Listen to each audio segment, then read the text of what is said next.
a beautiful day in Southcentral Alaska. We hope you're enjoying that out there. We celebrate 907 Friday with a few ways to get out and enjoy the rest of our Friday. And for the first time ever, a heat advisory issued for Anchorage. I'll show you how warm it gets and for how long. I'm Girdwood here at Mirror Lake, showing you what fun things you can get up to this weekend on the water. Coming up. And we speak to senatorial candidate Mary Peltola, what she says about her challenger Petersburg's Dan Sullivan. You're watching Alaska's news source. Good evening, everyone. Happy Friday. Clear skies around much of the state, providing perfect conditions to get out and enjoy the outdoors. But temperatures are also climbing. We've got a first alert weather day. Chief Meteorologist Melissa Fry joining us with the heat advisories taking effect today. Melissa. Yeah, Augusta, you've never heard me talk about a heat advisory for Anchorage. It's because it's never happened before. Not because we haven't seen temperatures this warm. In fact, we've, of course, seen temperatures much warmer than what we're experiencing right now. But this is a new alert from the National Weather Service letting you know that even with temperatures at these levels, it can be uncomfortable, if not dangerous. So heat advisory in effect through Saturday for temperatures in the low 70s to low 80s, which we've already experienced today. So take extra precautions when you're working in direct sunlight. Use sunscreen, drink water. You do want to check on children and elderly, those folks that are more sensitive to the heat. Then you can also keep your house cool. Of course, here in Alaska, our homes are built to keep the heat in, not out. So open those windows at night and close the curtains during the day. Right now, temperatures sitting in the 80s on the east side of Anchorage, mid to upper 70s here through Midtown.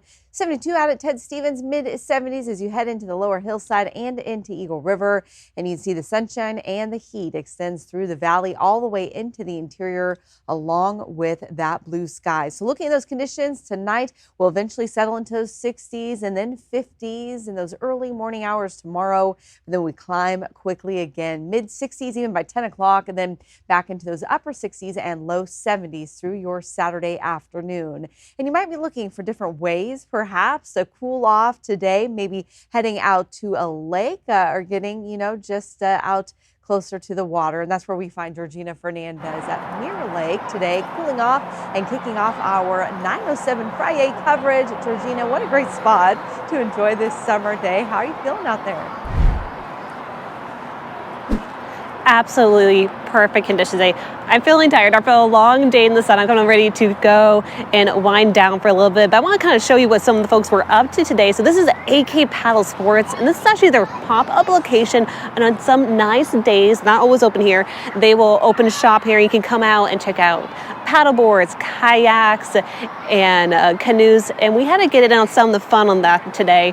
Check out this video we took earlier today on the water. Absolutely perfect conditions. Everything was just reflecting, and we've just seen so many people here since 12:30 just packing the beach and on the water with their dogs, with their friends. Just truly a beautiful way to kick off, your Friday going into the weekend.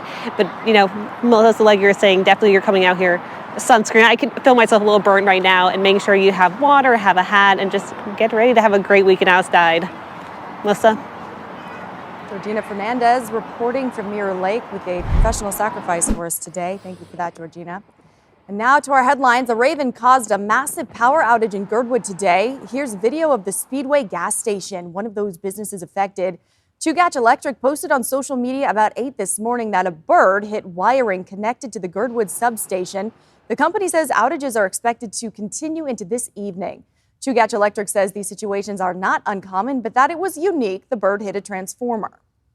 Keep an eye on that story online. And we've got new details tonight out of interior Alaska, where a septic trench collapsed in Delta Junction yesterday claimed the lives of 2 local residents. 68-year-old Paul Habert and 71-year-old Jacqueline Wilder died yesterday after the sides of a 13-foot septic trench unexpectedly caved in. According to rural Deltana Volunteer Fire Department, rescuers from Fort Greeley Mutual Aid spent hours removing dirt and shoring up corridors to safely access the victims. Hebert was working as an independent contractor. They were remodeling a septic tank at the time. His wife, Lori Meek, shared with Alaska's news source how she'd like her husband to be remembered. His love for the music, he did that for years. Many years. He was 68 years old when he died. And the first thing he would tell you was his faith. Paul had a very strong faith in the Seventh-day Adventist Church membership. Meek adds that her husband, Paul Haybert, was a jack of all trades who enjoyed helping locals with a wide range of handyman jobs. The volunteer fire department, Grizzly Construction, and the state medical examiner's office declined to comment on this incident. We also reached out to members of Wilder's family. We have not yet received a response, but we'll continue to track that story. Now let's get over to the campaigns. What does Mary Peltola think about her challenger, Dan Sullivan? That is the Petersburg Dan J. Sullivan. We've got our political reporter, Will Courtney, in studio. You sat down with Peltola for the first time yesterday. What did she have to say? Yeah, well, Augusta, Peltola called the drama over the two Dan Sullivans, and this is a, quote, side theater. As a reminder, there's going to be two Dan Sullivans on the ballot, and there's been a lot of scrutiny over that. Senator Dan Sullivan and National Republican groups say that Peltola planted the second Sullivan, the Petersburg man, but the evidence they cite doesn't show a clear link. The Petersburg man was removed from the ballot and reinstated by the state Supreme Court later. And with two Dan Sullivans on the ballot, she said she didn't know if it would hurt or help her chances. Well, it's definitely unique, and it just seems like a real Alaskan kind of quirky election. There are always quirks in our political cycles, but I have nothing to do with any of the other 16 candidates in the race that I'm in. And that's just part of yesterday's conversation. I also asked if she considered running for governor and her thoughts on President Trump. That full extended version is available on our YouTube, our website, and on the Alaska Political Pipeline podcast. That's available wherever you listen to your podcast. Augusta? Again, that's our Will Courtney reporting. Today, Senator Dan Sullivan says the FAA has committed to a massive cash injection coming to Alaska's skies over the next 3 years. But federal investigators warn that funding won't save lives if critical safety recommendations continue to be ignored. This meeting comes just one day after the NTSB released its final report into a tragic Bering air crash that killed 10 people last year. On Friday, state and federal aviation leaders gathered in Anchorage for a roundtable on aviation safety. They said they wanted to hear ideas on how to spend millions in FAA funding. Aviation is our lifeline. Aviation is so different in Alaska than it is in any other place in America. We need it for everything.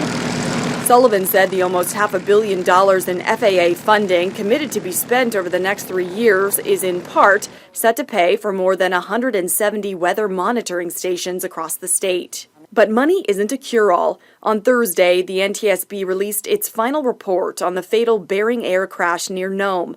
The board reissued several repeated recommendations that the FAA has not acted on. We don't like to reiterate them because they should be acted on, because that means that somebody died somewhere previously. At what point is it enough people died to take action? Another critical safety issue that came up in the conversation is the recent closure of several rural flight service stations due to FAA personnel challenges. I mean, redundancy is the cornerstone of aviation safety. The answer is not to close it. The answer is to fix it, bring somebody else in then, and continue to provide that service. Remote airport equipment can remain broken for months at a time, waiting for out-of-state FAA officials. And clearly there's an opportunity for us to take a look at our operational cadence. When a system is down, how quickly can we get it back up and running? To speed things up, Sullivan recognized a proposed new Alaska Parts Depot and a direct hotline to the FAA regional director.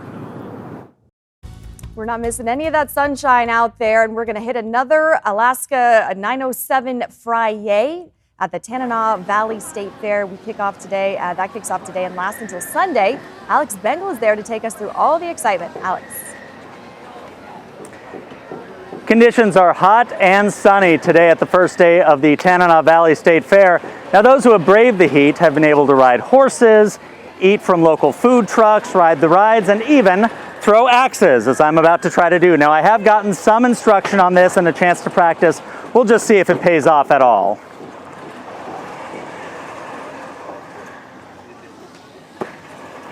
That's one try. And let's try it one more time, all right? Okay, shout out Alex, so impressed. That is so hard to do. Not quite a bullseye, but clear we are the champions by Queen. Thank you all so much. And back to you. Incredible, Alex. I'm so impressed. 2 for 2. Anyway, unreal. Get out there and enjoy that state fair. What a great way to be out in the sunshine this afternoon. We're going to see some beautiful conditions this weekend. For some, though, we could see some dangerous weather. I'll have a look at that forecast after the break. Again, it is a first alert weather day as we track this heat across South Central. Thanks for listening. Click subscribe so you can get the latest podcast from Alaska's news source automatically. And stay up to date with breaking news and in-depth reporting available for free 24/7 with the Alaska's news source app.